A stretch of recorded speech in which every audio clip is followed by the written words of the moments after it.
Okay, we're going to get started here. A little better angle. I don't know if I can or not. Anyway, um, happy Sunday. It's 1:30 Sunday afternoon. I don't know if anyone will be joining or not, but I will go ahead and have our class, our Zoom room. I like to call it class live. Some people call it. I like to call it the Zoom room. And there we go. Anyway, I like to call it the Zoom room and make it a little bit fun and everything and interesting for everyone. I appreciate everyone who did check in this past week for our week one Zoom room. And I awarded credit to you if you did and told me actually what I was wearing last week. So this week I'll give you something else, a Bible verse or something along those lines so that you can share that with me so that I can award your points, 2 extra credit points, which are don't seem like a lot, but it can help, especially if you tune in every week because it's the extra credit. Anything you do extra credit wise is on top of. In other words, it's not averaged in. It's just bonus points you get. Let's say, for instance, if you had to make it very simple example, if you had a quiz that was worth 100 points and you got say a 95 out of 100. That would be a 95%. Let's say each question was worth 1 point. You had 100 questions. So if you had 2 bonus points on that, that would take you up to a 97, or from a 96, 94 to a 96, or whatever have you. It could bump you up. It wouldn't be. They wouldn't add the 2 points in and say, okay, 95% of 102. So while 2 points is not a lot of points, it does sometimes I've seen make a difference in going from a C plus to a B minus or a B to a B plus. If students do check in every week, it adds up. That's 12 free points.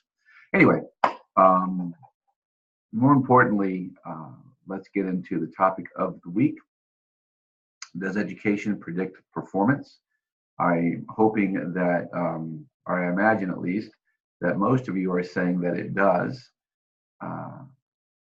because you're here getting an education, and many of you are, I think probably almost everyone is an adult learner. Now, naturally in college, you start college typically when you're at least 18 years old. So, by definition, you are adult learners. But many of you have jobs and families and careers already and have returned to school. That's not the case with everyone, I understand, but in many cases it is. And we see this a lot more with online education. It is the non-traditional way, for now anyway, to get an education and a degree, because there's 2 different things here that you're really going to get at least 2.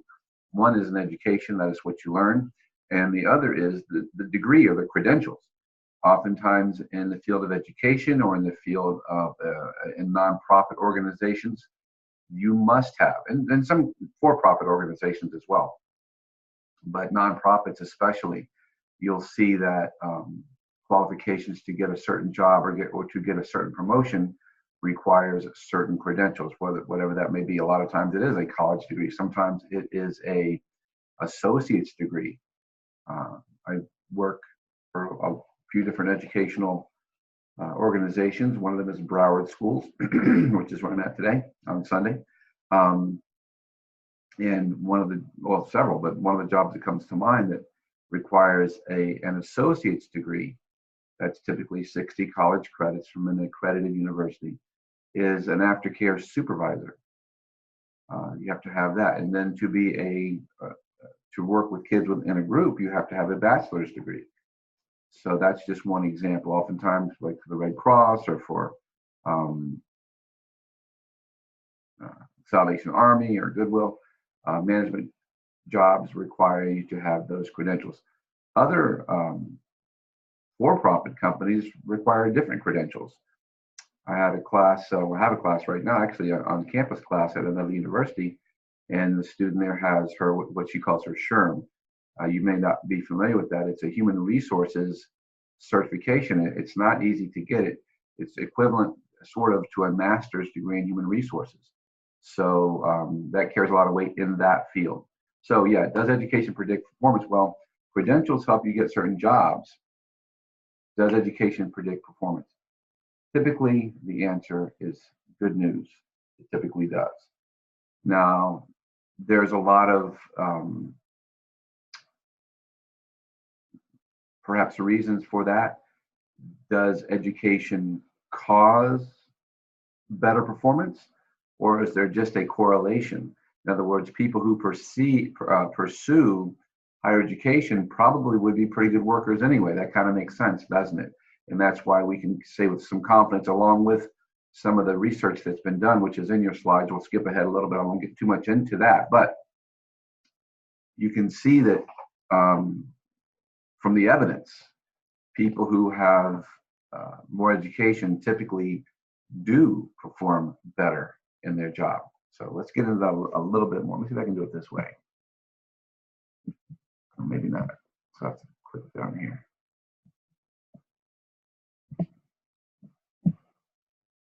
Oh, there we go. Oh, there we go. So this is the research that's been done that supports the idea that education does predict better performance from employees. GPA is another thing, not as strong, but we have, as we talked about last week, the adverse impact. We have an issue there when you take a look at that, and you have a, I should say, you run the risk of being accused of sort of weeding out certain protected groups. So you want to avoid that if you can. Of course, you have to choose the best employees for your organization, but you also have to be fair with everyone, and you have to make sure that there's transparency, and sort of you want to protect yourself from anyone who could accuse you of doing something wrong, even if you haven't done something wrong. I equate it to this, and I'll just take a minute to go into this. It wouldn't look great if you saw, let's say, a grocery store manager take a shopping cart down the canned good aisle and fill that shopping cart up with canned goods while he's at work, and then wheel that shopping cart out to his car and put those canned goods into his car. You would think, well, he's taking, presuming he didn't run through the cash register, of course. Well, that looks very suspicious. It looks very much like he is stealing from his own store. The manager's stealing. Now, that's what we call the appearance of impropriety. So it could well be that he's taking those particular canned goods home to do the pricing with his price gun. I don't think we have it anymore at his house, because his shift is over. So he's actually taking more home with him, and he's going to bring all this back, and he's not going to take anything that doesn't belong to him. However, it doesn't look good. So if someone would sort of say, hey, listen, I saw your manager taking food out. Now he has to sort of defend himself to his boss and explain what he was doing. You know, the same could be said with people taking work out of government facilities or reports out that are confidential. I'm here at my school. It wouldn't look good if in fact, it would be bad if I took some of the tests that are here home, because they can't leave this building. So regardless of, I'm dead in the water there, which of course I'm not going to do, by the way. But think of other situations where people may actually take work home. Well, it could, you know, are they making copies of this confidential information, those kind of things. So hope you're following my point here. To generalize it, when you're a hiring manager, or you work in human resources, you want to make sure that you don't even have the appearance of impropriety. You don't even have the appearance of excluding protected groups. You want, and for a lot of reasons, one, because you don't want to have to deal with lawsuits, because that takes away from your work time and adds a huge burden, and you may lose those lawsuits, okay? And you shouldn't do it in the first place. You should go out of your way to make sure, I think, from a business standpoint as well as a religious standpoint, as a Christian, I say, want to make sure that no one is adversely impacted. We do include everyone, because I believe that Jesus includes everyone. That's a little bit lofty, if you will, and but I don't back away from it. But that's a big, deep subject that we could spend a lot of time on. But as a hiring manager, you want to make sure that you're protecting your company, as well as not excluding anyone, because you run the risk of not bringing someone in who could actually be a very good fit and could help your company quite well.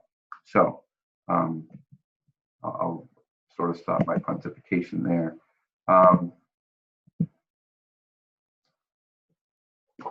Another, in terms of hiring, some of the things that we do are the tests that we've talked about. Sometimes it's just a cognitive ability test, like how sort of an intelligence test. Again, you do run the risk of adverse impact, because why? Okay, so again, we won't go too deep into this for this sort of survey course of industrial and organizational psychology. We cover many things, but cognitive ability tests have been shown many times that they are skewed to the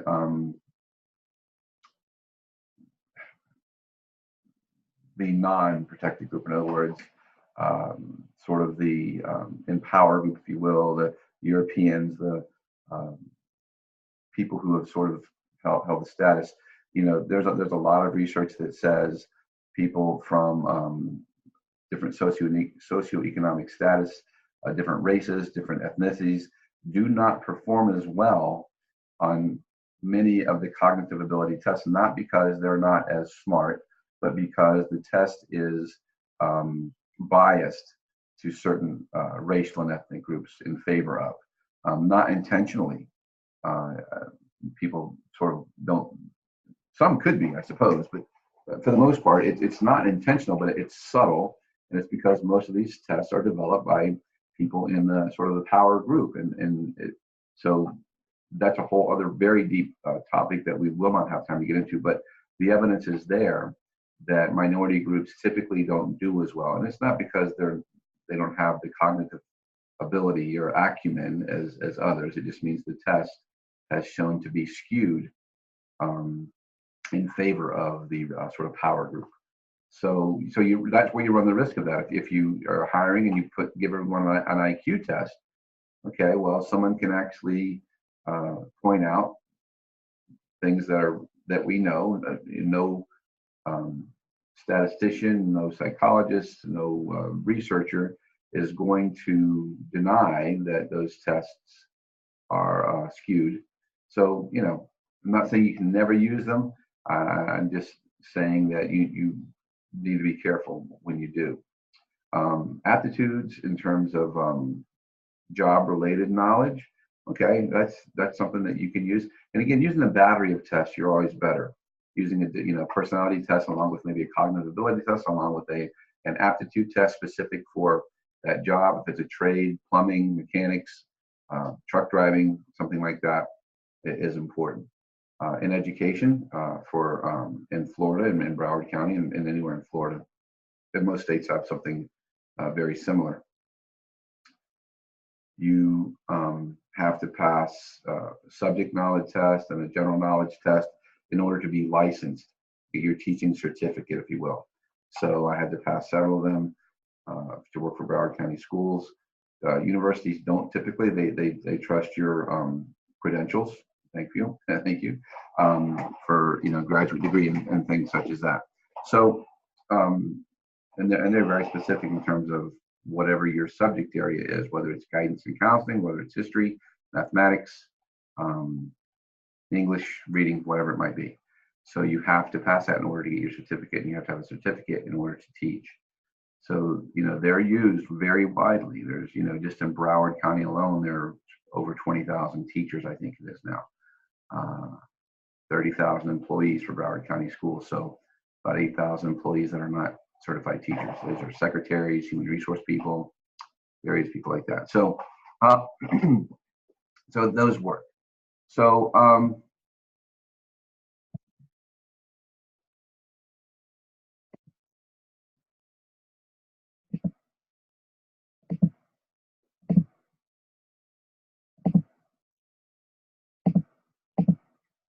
But okay, so there are a lot of different uh, tests depending again on the job.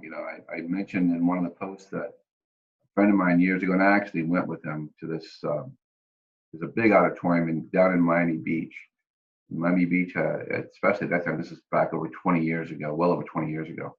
I even toyed with the idea of, maybe if I passed this test, I'd pursue a career in firefighting. Of course, big fun job to have, right? And again, that's probably almost 30 years ago, to be honest with you. So, oh yeah, for sure. Anyway, took him down there, and Miami Beach is a very strong, especially at that time, was a very strong, I guess still is, very strong municipality. They have very good government there. They treat their government employees very well. They had a good retirement. They had very good benefits. The pay was among the highest of all area fire departments. So there was a lot of people who were applying. So the ad went out. He told me about it. He had gone to fire school. I was in fire school at the time. I never did go. And there were going to be 2 openings. They had 2. I think they had someone who was going to retire, and they had the city commission had because of growth had said you need to hire an additional. So they were going to have 2 openings coming up. And there were over 300 people taking this test, and it was. I remember some of the questions. They were specific to fire safety and things such as that. I never know how I did on the test. I'm sure I didn't do as well as some of the guys who had probably taken many of those tests. I never got called back. No surprise. But a lot of those guys had studied. They knew what was going to be on the test. I had no idea. My friend didn't get called back either. He since got a job with another municipality several months later, I guess, maybe a year later, and he's had a career. He left one city and he's now working for Broward County, and he's done a lot of very good things. He's a very good guy. Anyway, so that was very specific. So you have to know these things. So as I mentioned to one of you in the course room, what some of these tests do is they allow the human resource hiring manager to weed out certain people. In the case, the example I'm using, there were 300 people applying for 2 positions. So there's a good chance that 20% of those people would not have been a good fit. I would have been one of those people. Like, I just was down there, with my friends, so I sat in for the test. And I would not, I was not going to be one of the, certainly not in the top half of a person that they would interview by any stretch of imagination. So, they know that probably 20% they wouldn't even waste their time with at all. Of the remaining 80%, again, so now you got 200, in this case, 240 people left. You're trying to get to 2 hires. How many people are you going to interview? You can't interview 240 people. That's not effective whatsoever for 100 reasons. So they use this test. Now, what they've done now, they're going to take, they'll probably look at, they probably did pick a score, 95 or better, and they probably took all those, let's say 90 or better. So they take all those test scores, not even people, test scores, and looked at who got a 90 or better. Because I think a 90, you should probably on this test. Okay, so out of those people who got a 90 or better, you might be down to maybe, I don't know, it could be 50. Let's just say 50. So now those 50, they look and see. Okay, well we got to get it down to at least, let's weed it down to 25. So out of these, let's see who got a 94 or better. Okay, so we're starting to weed some more people out. You start to look at some things, and then at that point, you start to look at those individuals because they've turned in a resume, they've turned in an application, and those kind of things, and see of those 50 or 40 or 25 people left, who you're going to interview. And you've got a number in your head. You're going to maybe interview 10, 15, maybe 15 people would be a pretty high number to interview. So you got to get all those people. Okay, so it's not a matter of choosing the best, really. At this point, it's a matter of eliminating everybody else. So now you want to get rid of all those. You don't have to worry about those people anymore. Now you've got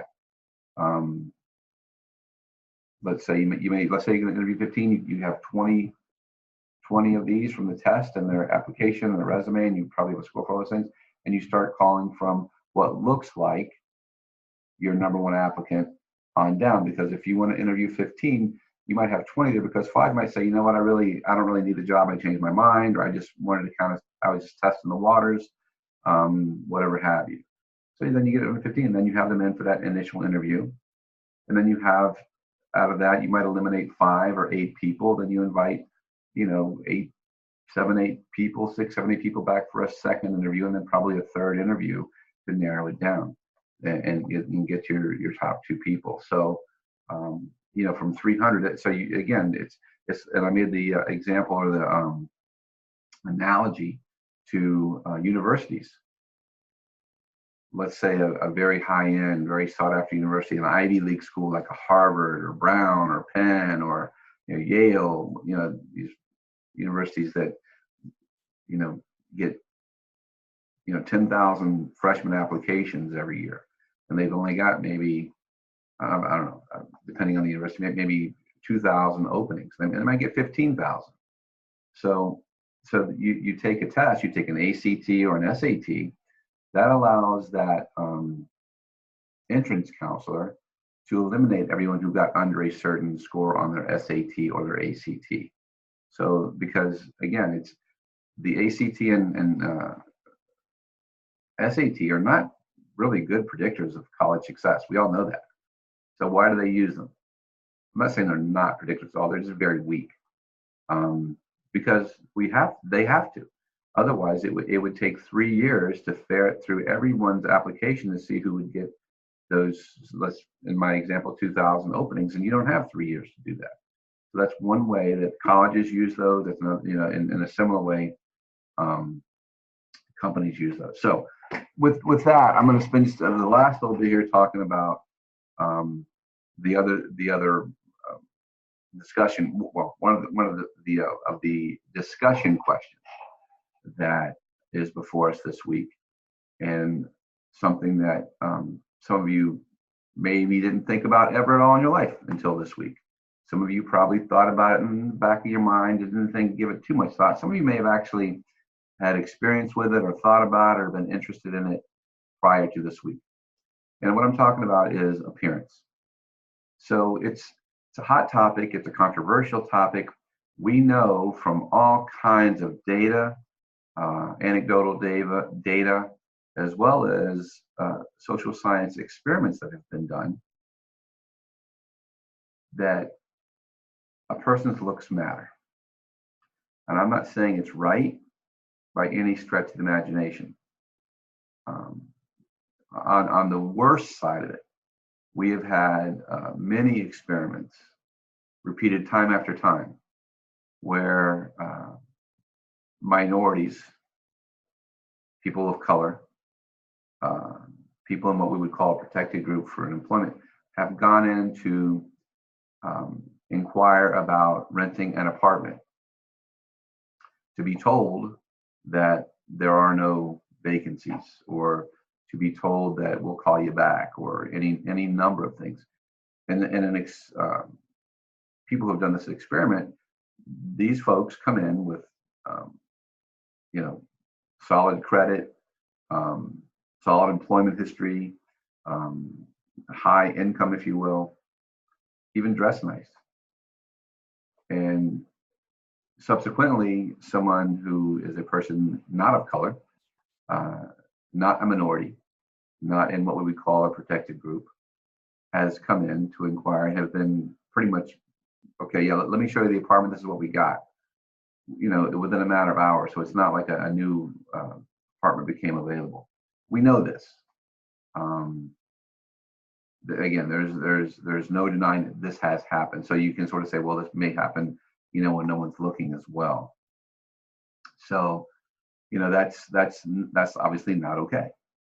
The same thing happens a lot of times with employment, and not even we can go to the protected classes, minorities, people of color, but even just appearance.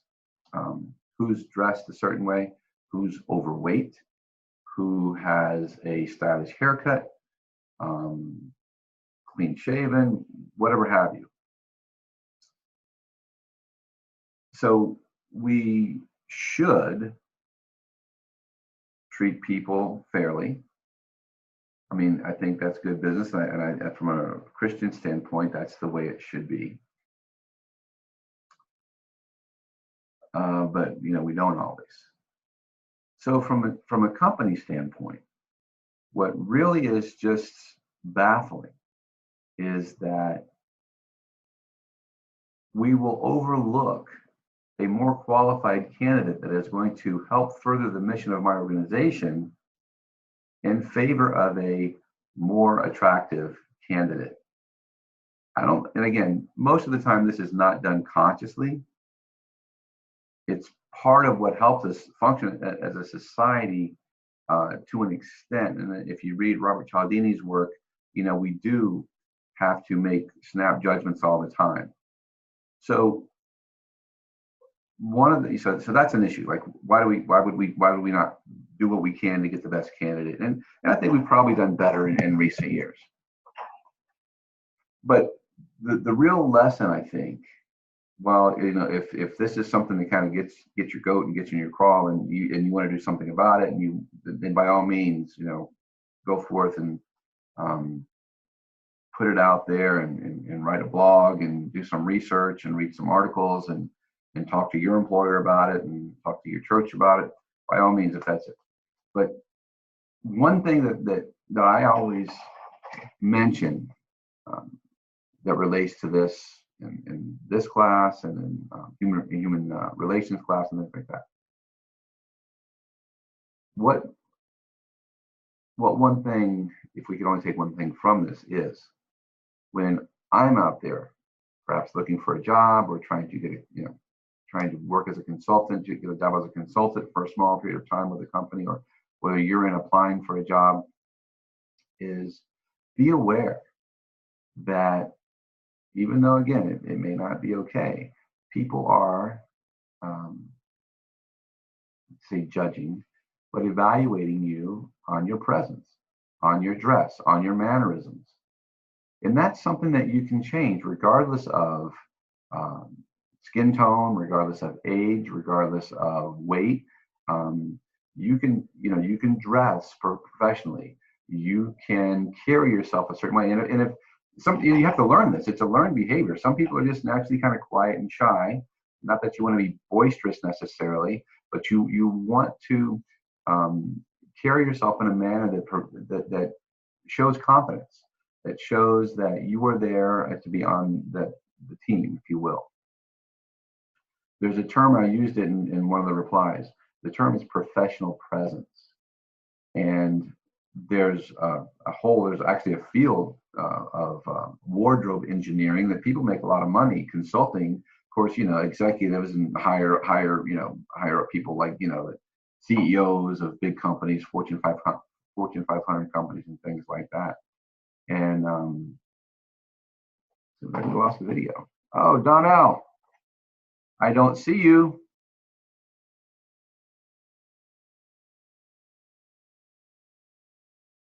Donnell, why don't you go ahead and unmute your mic and say hello.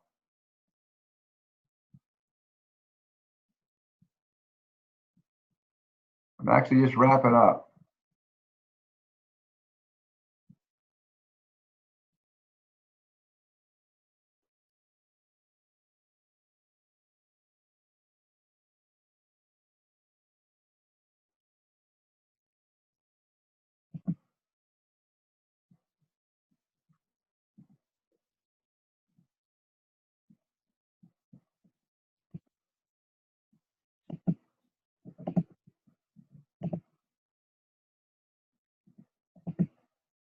Donnell, can you hear me?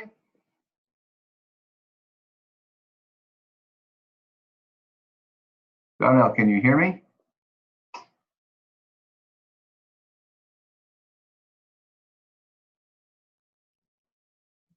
Okay. Well, Donnell, I'm glad you're here. I was just wrapping up. I hope you can hear me. I was mentioning that there are some things that we can do to enhance our professional presence, because we're talking about appearance and how unfair it is that some people are sort of judged, for lack of a better term, on their appearance, whether that's their weight, whether that's their ethnicity or their skin tone or their age, those kinds of things. And while it is not okay and it's not fair, it is reality. So my sort of counselor, to my students, as well as people who come in to see me as their executive coach, just to be aware of that. And it may make you so mad that you sort of want to rebel and just wear whatever you want to wear and color your hair, whatever color you want to color it, and those kinds of things. But that really doesn't serve the purpose of helping you. So there are things you can learn in terms of one is to learn higher end vocabulary words, learn how to pace your cadence in your speech, how to stand, how to dress, and because ultimately you are your own sort of visual aid, you are your own brand. And if you're going in for a job, you can dress any way you want to dress, but understand that it's a two-way street. The employer will be looking at you, and certainly they should not discriminate against anyone. Don't misunderstand. But you have the power. We have the power to some extent to put on that professional presence and use that not to our disadvantage, but rather to our advantage. So with that, I've been on here. I'm going to close out. Donnell, do you have anything to add or questions or anything like that?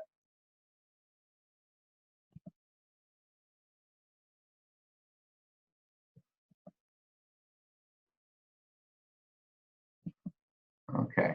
All right. I don't know. I don't hear anything. I see you're on here. But anyway, we're going to go ahead and close it down for now. I'm going to stop the share. Okay. And then I'm going to